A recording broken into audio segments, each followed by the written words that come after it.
आदरणीय चिकित्सा अधीक्षक महोदय, उप चिकित्सा अधीक्षक महोदय, मंचासीन अन्य गणमान्य विभूति और इस सभागार में उपस्थित समस्त अधिकारी और कर्मचारी, मैं आप सभी का हार्दिक स्वागत और अभिनंदन करता हूं।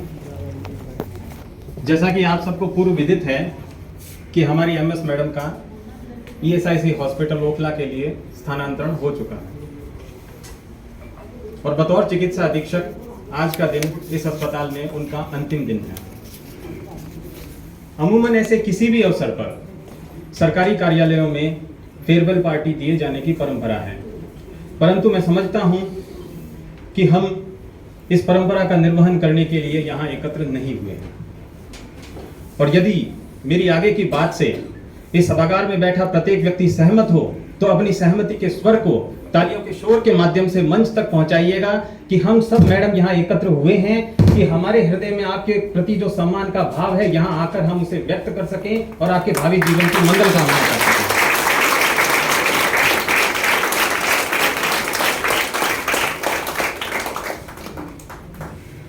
आज सुबह, आज का जैसे कि आपको पता है मंच संचालन सुनील शर्मा जी कर रहे हैं और मैडम कर रही हैं, तो सुबह जब सुनील शर्मा जी ने मुझसे आग्रह किया कि मैं आज एमएस मैडम के समारोह में अपनी बात रखूं, तो मेरे मन में एक अवरोध सा था।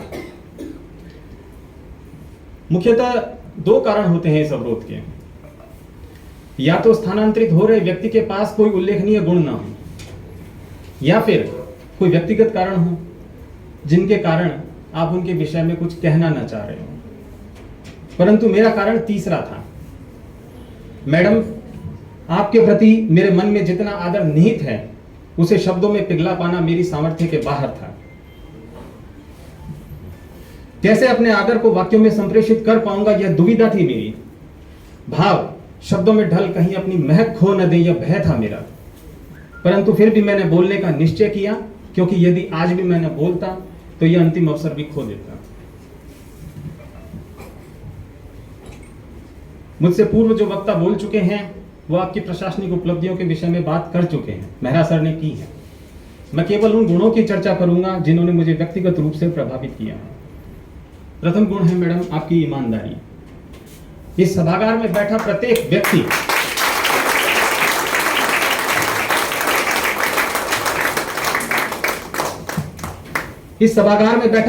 व्यक्ति मेरी इस बात से सहमत होगा और 100% सहमत होगा कि आपने अपना कर्तव्य निर्वहन सदैव ईमानदारी से किया है। लाख चाहकर भी कोई व्यक्ति आपकी ईमानदारी पर इतना सा भी आक्षेप नहीं लगा सकता। यह कार्यालय आपकी इस ईमानदारी का मुरीद है। आपका दूसरा गुण है आपका अनुशासन। मैडम, हम सब लोग अपने जीवन में किन्हीं न किन्हीं नियमों से बंधे हैं और एक रूटीन बोरिंग सी लाइफ जीते हैं। हमारा भी मन करता है कि हम उन नियमों को कभी कभी तोड़ दें और एक अलग जीवन जिएं। लेकिन जब आपका जीवन देखते हैं, जब आपकी दिनचर्या देखते हैं, तो हम पाते हैं कि आपने अपने जीवन में कभी कभी किसी एक दिन भी अनुशासन भंग नहीं किया।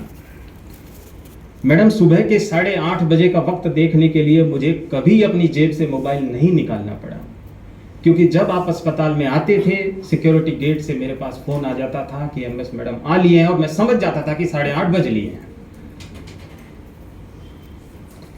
तीसरा गुण है आपका करुणामयी व्यक्तित्व।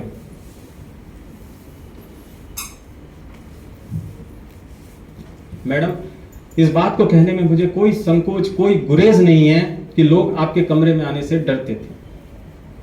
मैं भी उनमें से एक था। लेकिन आज समझ रहा हूं और 1 वर्ष बिताने के बाद में मैं ये बात निश्चित रूप से कह सकता हूं, बगैर किसी संदेह के कह सकता हूं कि आप श्रीफल के समान थी, जिसका आवरण बाहर से तो कठोर प्रतीत होता है किंतु अभ्यंतर में पुष्प सी कोमलता होती है।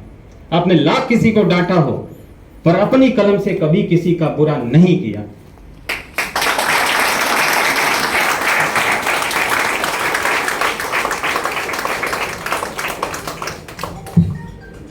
मैडम, आपका चौथा गुण है आपकी दूरदर्शिता। ऊंचाई पर बैठे व्यक्ति को दूर तक नजर आता है, ये बात सत्य है। मैं नया नया केयरटेकर बना था। छोटी सी बात बताऊंगा, कोई बहुत बड़ी बात नहीं है। मैं नया नया केयर टेकर बना था, 8 सिक्योरिटी गार्ड्स की डिमांड मैंने फाइल पे पुटअप की। मैं अति उत्साह में फाइल लेके गया, मैडम ने उस मांग को सिरे से खारिज कर दिया। मैं समझ नहीं पाया, पर आज समझ रहा हूं। संख्या पर्याप्त थी, कमी प्रबंधन के स्तर पर थी, कमी मेरे स्तर पर थी। यह थी आपकी दूरदर्शिता। मैडम, आपके जाने से इस अस्पताल में एक बहुत बड़ा वैक्यूम क्रिएट हो रहा है, निश्चित क्रिएट हो रहा है।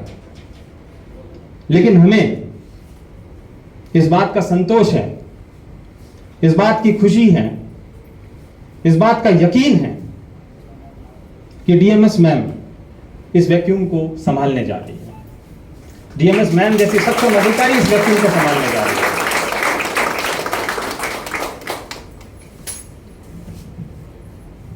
अब जब डीएमएस मैम का जिक्र हो और इनकी मुस्कान का जिक्र ना हो तो यह संभव नहीं है।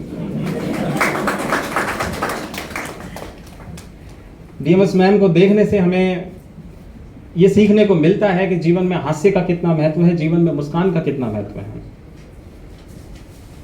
क्योंकि दोस्तों, प्रेम तो जानवर भी करते हैं, नाचता मोर भी है, बुलबुल से ज्यादा अच्छा कोई नहीं गाता, बयां से ज्यादा अच्छा घर बनाना किसी को नहीं आता, चींटी से ज्यादा उत्साह किसी में पाया नहीं जाता, शेर से ज्यादा साहस किसी में नजर नहीं आता। लेकिन हास्य ही वह तत्व है जो मनुष्य को दूसरे प्राणियों से भिन्न बनाता है और केवल मनुष्य में पाया जाता है। डीएमएस मैम का मानना है कि यदि 5 सेकंड की मुस्कान से आपकी फोटो अच्छी हो सकती है, तो क्या हमेशा की मुस्कान से आपका जीवन अच्छा नहीं हो सकता?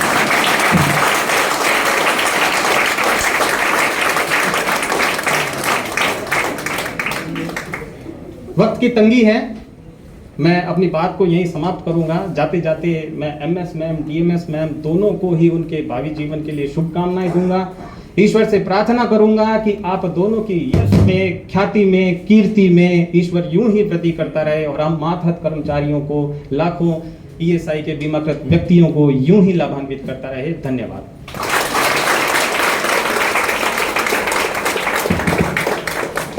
धन्यवाद गोविंद सर। हॉस्पिटल में मैडम का अपना एक अलग ही रुतबा रहा है।